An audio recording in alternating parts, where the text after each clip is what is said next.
Okay, okay, cool. Michelle Matthews, you're here. I'm glad you're here. Um, we met many years ago at a Creative Mornings walkthrough. What was that? What was that studio? Yeah, Mia Lair, yeah. And it was talking about, was it an LA River project? What was that? I don't remember. I just remember meeting you. I remember that. It was interesting. It was an interesting morning. But since then, I got an opportunity to experience your leadership, your heart for public green spaces, in a space that, even at the time of visiting you at the garden, seemed like no one really understood how much heart you were pouring into that or why. But because of that, I got to learn so much, and we got to connect with so many other people, connecting Shessa, connecting other friends, having amazing jars of orange marmalade. But we would always have conversations about, but what's the bigger project, right? And we would talk about, Burntsienna and that house across the way, and just all of these ideas. And so when running into you at Shessa's talk and giving an update on the situation of like, I'm starting this thing, I was like, do you have it figured out? And we're like, kind of, but no. I was like, oh great, can I help? Because I knew that there were things that I would learn, but also there were things that you would teach all of us in your learnings about it itself. And so I'm very glad to kind of be debuting this idea and a conversation about it. And so please tell the people what the Urban Ecology Conservatory is. So the Urban Ecology Conservatory is a think tank for advancing environmental stewardship, climate resilience, and the greening of failed urban spaces. And we support this practice by providing educational opportunities while developing a model for transforming malls into community-centered third spaces. I just want everyone to let that sink in for a second. And when Michelle's getting a Nobel Prize for this, remember that you got an opportunity to see this as an idea, because I absolutely see that as a real thing. I would like to know how your beautiful mosaic of a career led you to this conservation, this deep thought and care for the environment, but not just the environment, but for the community's benefit and for climate resilience. Like, let's walk through that resume a little bit and use some of these references as a way to help. So I think I mostly got there by way of the RTD. Before the MTA, it used to be called RTD, so that's why there's a picture of the RTD right there. I had a commute from my high school in West LA, University High School, to my home in Hawthorne, which was about 24 miles, and I would sit at the bus stop waiting for my mom to pick me up after school, and I would take the bus from basically from the west side to Westwood, and then to get to my school. And then in the summer, I would take the bus home from the west side to Hawthorne for 2 hours. So I spent a lot of time on the 405 freeway. And this top picture is my parents' home, which is still there, which is Hawthorne in Hawthorne. And basically going back and forth between Hawthorne and my friend's home, who lived in the hills of Bel Air and Beverly Hills, I would just be like, why does it smell so nice over here? And it's because of the trees. Yeah. And my parents' house was basically directly underneath the Hawthorne Airport, the airstream of the Hawthorne Airport. And I spent a lot of times observing, and basically my journey, it's between this slide and the next are my art practice. So just if you go back really quick, I moved to Chicago. I lived in Chicago, and this was my undergraduate art installation, which was the recreation of an empty lot. It was like a photo archaeological dig, and that's a real 6 by 12 foot sheet metal billboard that we hoisted up into an 8th story building in downtown Chicago. And then this was an empty lot that I took with 100 like 2 by 2, 2.25 film. So it was before Google Earth, and it was the investigation of an empty lot. And then again, this piece here is from my graduate show, which was September 8th, 2001, 2 days before September 11th. And that was every place I had lived and gone to school in Los Angeles. So it was basically, this was one of the pieces which shows an exploration of where I lived. And then you can go on now. This is my high school. This is University High School, and this is a tree that I actually went back and found as a champion tree. It's a Taxodium mucronatum. It's a very interesting story. And then this was a project that I did back in 2008 or so. That was at LACMA. It was a part of a show called Eat LACMA. So I did the design build on that. And then jumped to 2017, I did a TED speaker training at the TED offices in New York, and the idea was centered around turning malls into the hanging gardens of Babylon. 2017. Yeah. All right. And so, before we get into how to make that a reality, these are other inputs that were floating around in your head during that time as well, I'm sure, between art school, being on public transit and seeing so much of the city, seeing the terrain change, but then also like the home life. So walk us through just a little bit of like what we're looking at here. So these are just some of my references in terms of photographs that I've taken of the LA River before the bridge was put in, an empty billboard downtown LA before the I think it's the JW Marriott building was put in. My a Nikon F2. I took a lot of photographs when I was in high school. I'm a big fan of Andreas Gursky, Bjork. Some of my influences in regards to school, psychoanalytic Marxism was a class that I took when I was at UCLA, and I was a painting major.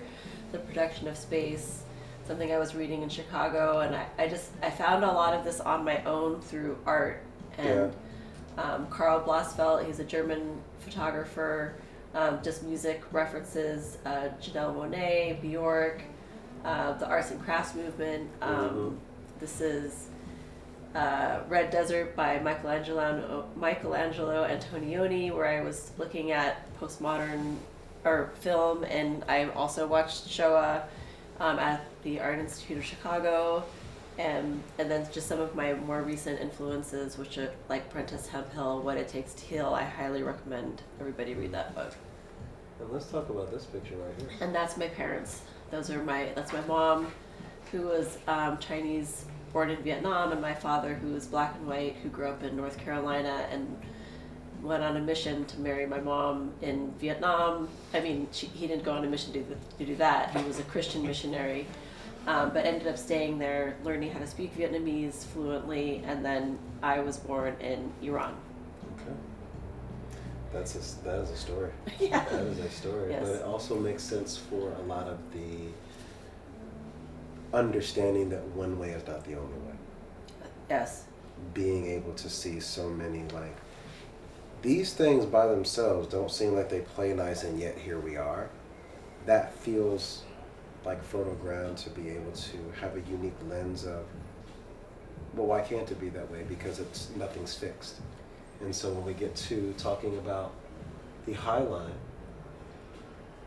what does this mean for you from a possibility model standpoint? So just really quickly, I just want to say in regards to, because of my identity is so diverse, and I feel like for me, a lot of my identity has come through place and through my experience of living in Los Angeles. So for me, finding my identity has really been about, okay, well, you come kind of from everywhere and nowhere. Where does your identity come from? So a lot of my work has been about the investigations of identity through our environment. So that brings us to the Highland. That actually makes a lot of sense. Almost like environment being maybe the container.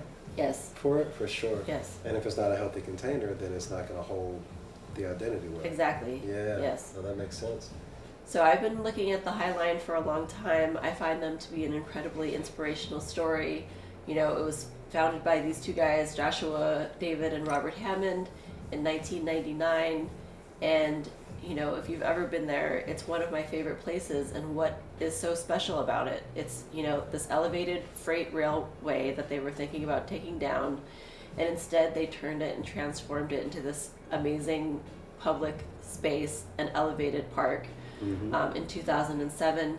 And then those are just some of the numbers in regards to, you know, it's generated over 1.4 billion in tax revenue for New York City, and that it has, you know, it sequesters over 1.3 tons of atmospheric carbon annually, and it's only 6.5 acres, about. For comparison, the Hawthorne Mall is located on About 20 acres of land? Yes. And then this is another individual, Dr. Ayanna Elizabeth Johnson, who founded the Urban Ocean Lab, and she wrote the book All We Can Save, and then the Urban Ecology Center in Milwaukee, Wisconsin, which is a $13 million a year annual organization that encourages our relationship with the urban environment. This is something that continues to haunt me because I am that child. So am I. It's a conversation that many of my design friends have. Shess and I have had this conversation ad nauseum about it. But like, can you just read this out loud just for those that might have like switched away from this for a moment? Yes, so the average American child can recognize 1,000 corporate logos, but can't identify 10 plants or animals native to his or her own region. And I think this is the most telling part. It's not that they can't identify plants or animals, but native to their own region. That feels like a wild travesty. Like, I could tell you all the freeways to take, but I couldn't tell you the plant life. Yes. Yes. That's insane. And I think that in and of itself, as a mission statement, impetus, banner to fly under, a hill to, not even a hill to die on, a hill to live on, right? That's incredible. What is it about this quote that drives you, that becomes this like stake in the ground for you? So more and more people are moving into cities and living in cities, and I feel like one of the things that we forget about when we live in the city is we become disassociated from the environment, and we become disassociated from the land, and we think that nature is some far off place over there, or some far off place where we have to go to get away. And what I want people to understand is that nature is here, nature is where we stand, nature is the asphalt parking lot, nature is all of this. We are in one of the most beautiful cities in the country, called Los Angeles. Why was it called Los Angeles? Because there were amazing rivers and an incredible watershed that got all cemented over. So it's here, we just have to find it and repair our relationship to nature and understand that we are a part of the land. And I think that the fires really taught us that, in terms of the fact that it's just stuff, or it's a place that just burned down. No, over 9,000 homes burned down, communities burned down, neighborhoods, schools. My son's school burned down. Ryan's parents' family's home burned down. So we have this grief, we have this sadness about losing these places, and we think just because we're in this big metropolitan city, LA, that no big deal, we'll just build it, it'll just rebuild. Or we've lost our connection to the land, Yeah. especially living in cities, and I think that it's more and more important for people to understand that we are a part of the land, we are a part of the dirt, we are soil, our body, Yeah. and we have to heal that, and the more that we heal the land, the more we heal ourselves. That is incredibly real. There's something visceral about even the statement of like, oh my God, like all of the water that was already here was paved over. Yes, yeah. So there Right. was a ton of. That's So alarming. one of the reasons why we have a lot of like flooding issues or problems is that because a lot of the streams that we had got covered over, or they're still there. Yeah. Yeah. So they just need to be. Excavated. Yes. Yeah. So, Urban Ecology Conservatory will provide a radically transformative space that is anchored around living a right relationship with nature and the built environment. And I think that right relationship with nature and the built environment, we've talked about the importance of understanding what that means in a context. And you talk about recreating the hanging gardens of Babylon in failed malls, closed malls, and the Hawthorne Mall is one of the largest ones. And the Highland, and then this space right here, which is, what is this? This is Brazil? No. I actually don't know where that's from. I need to find out. But it's it's inspirational to me in the sense that we can do this here. Yeah. This is a photo of the Hawthorne Mall. I find abandoned spaces that are overtaken by nature to be beautiful and inspiring. Yeah. And I just think that there's that malls are failing us. Capitalism is failing us, and malls are closing. And why is that? Because they don't serve us. So how do we create and take these spaces and turn them into actual spaces that serve us and serve community and serve people? Absolutely. Well, this is how you do that. This is a list of the things that would be within that space, from affordable housing units, art galleries, auditorium, childcare, co-working, commercial kitchen, fabrication labs, green walls, natural pools, native gardens and play, small business incubators, seed banks, tool libraries, urban agriculture, urban ecology library. Like, there's so many things. Like, this hits everybody's like urban and community development goals in one space. 20 acres. Yes. If we're including the surface lots. Yes. So that's an incredible thing. So that being a place where nature is celebrated, what does it look like? Knowledge production, publishing that as this journal. These are ways that you're looking to push that forward, correct? Yeah, so this is, after the Eaton fire and Palisades fire, I started to think about, okay, what can I do now in the time being to help people? Let's start talking about how do we heal our relationship, with the soil. So this is this is where I was married. It was a 100-year-old clubhouse in Sierra Madre. It burnt down. It was a center of community. So we're going to do a soil test and show people how to take a soil test, how to read a soil test, and then hopefully after FEMA does the clearance, we'll come back and test the soil again, and then make sure that it's safe for people to go back to. All right. And then the journal. And then the journal is to I think I would like to talk about solastalgia, which is this idea of grief around losing our communities, losing our there's like a catastrophic change in our environment. Yeah. So the idea is to talk about our grief around losing a lot of these beloved, cherished spaces after the Eaton fire.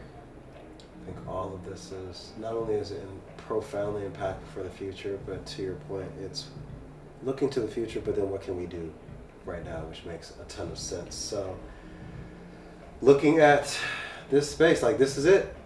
This is the thing. And those of you that just seen everything that we've talked about here, developers, lawmakers, private equity, like the people that want to actually do a thing and put their money where their mouth is, this is the person I need to be talking to. So this is the person they need to be talking to, and also more importantly, to be listening to, and to listen to her the first time. Some closing thoughts for us. The Urban Ecology Conservatory is a registered 501c3, so you can make a tax-deductible donation on our website. And an update is that I was recently accepted into a PhD program. It is a PhD in visionary practice and regenerative leadership out of Southwestern College and New Earth Institute in New Mexico. So I'm going to be spending my time focusing the PhD program around how do we build this template to actually do this and make this a real thing. The business is going to need money, and Michelle's going back to school, which means we need to put money on her books. So, I love to see that support come about, but now you know about it. Once you see it, you can't unsee it. So, let's make sure that this gets the support that it needs. Thank you so much. Michelle Matthews.